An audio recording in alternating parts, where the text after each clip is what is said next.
We are at war, we have always been at war. Islam and much of the communist world is expansionist. This means they would force their civilizational code onto the rest of us if only they could. In their minds, they know what's best for the world.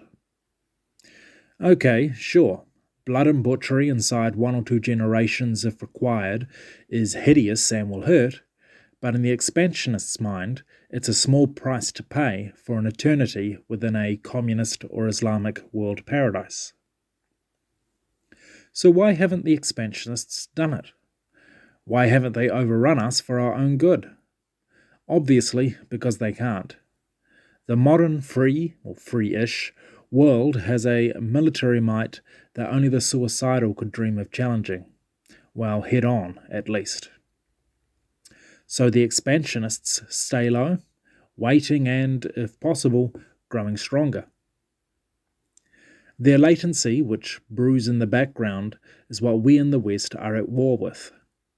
We're too classy to just genocide them, so we keep them on a leash instead. You're a soldier. All of us work, in part, to maintain our standing army. Indeed, the only time any nation can say it's at peace is when their army is no longer required. Since the beginning of recorded history, we have never been there. At least not for any appreciable period of time. So the fight is on. The propaganda departments tell us we must work hard and be all that we can be. They even tell us that commercial success is the measure of the man. But why? Taxes. Dominant war machines cost money. So when you go off to work, often far beyond what the exertion is really worth, the government harvests your labour to maintain its war machine, directly or indirectly. You're an economic soldier. You are at war, living in a still-threatened reality. But guns aren't being fired and bombs aren't going off. So what? A hiatus is no peace. The latency is there, and so is your army. Golden Ages. Golden Ages happen, but they are inevitably short. They could be defined as a time of plenty where no one's child has to starve. Golden Ages are wonderful, but temporary, and specifically because no one's child is starving. Hence, population pressure quickly creeps in as successful fertility leads to scarcity. The tension builds, ruthless competition follows, and the periodic culling sprees, called wars, stabilize population to resources. And then from there, neurosis from war trauma entrenches into the cultures. Goodbye Golden Age, hello Sparta. The warrior becomes the hero. Life again will be short and brutish. The poverty line will be the norm. Religious wars. You might think that so many wars are religious, but I would argue otherwise. A prosperous society always goes soft over time, which means less abuse and, most critically, less child abuse. Child abuse is the mechanism by which humans turn their children into willful warriors. The less neurotic and more placid the population, the less it can be controlled with religious dogma of the type that cannot survive a questioning mind.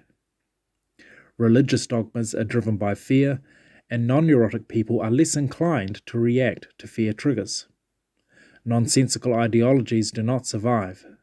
Expansionist, warmonger religions then reform or die.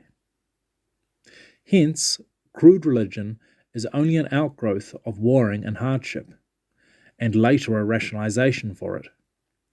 Ultimately, prosperity, or lack of, is the principal driver of war. Avoiding our warring future. Current technological advancements will automate about 90% of jobs over the next decade or two. The World Economic Forum have also expressed this. This means that we're about to move into another golden age, which will in turn lead to a massive baby boom. Unless, that is, our governments, or more realistically the players behind our governments, continue to take some direct control of our human future. The truth is, we can no longer afford an uncontrolled population explosion. The entire planet will end up being a farm only for a then mostly vegetarian 100 billion strong population, and within only a few generations. And then, with unhampered fertility, we will eventually have global wars. Though they will be wars that we cannot afford to have because nuclear, or worse, will be too easily accessible to just about anyone soon enough. Who wants to be driven part mad with hell on earth anyway? We've been there too many times already. We must have active population control like China and on a global scale. We must also defend against gross overconsumption. We can't allow a grand mansion for every man, etc., just because he can afford it. The planet can't take that, and it's stupid regardless. Gluttonous overconsumption doesn't make people happier on a substantive level. If we want to see true well-being, then the most important focus by far is child abuse and avoidable infantile damage.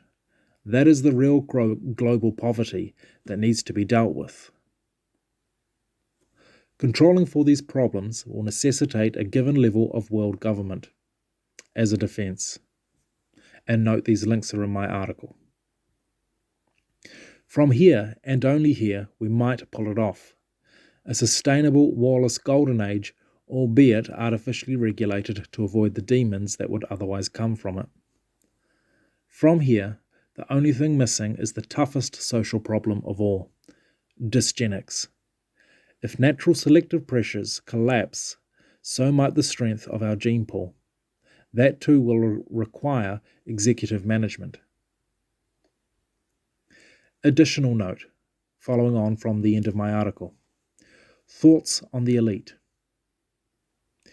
Who are the elite? Well, it used to be the territory of conspiracy theorists to suggest that there are incredibly powerful and concentrated financial entities who own the mass media and countless infrastructures and directly and indirectly control leading politicians. It looks like it's not so much of a conspiracy anymore. A note I linked to a documentary in the article in its written form. Okay, without going too far into this, I will say that we can know that people like Bill Gates and organizations like the Rockefeller Foundation take population control very seriously. They have made open speeches on this topic, and for good reason. Are these players, and people akin to them, working their hand to manage the world so we don't become our own worst enemy? Maybe. I think I would if I were in their position. The hard truth is that global humanity must directly confront the problems of population stability, sustainable resource consumption, and as I've said earlier, even eugenics to fight dysgenics. But are we too precious to go there? If so, we've just legitimized a controlling elite.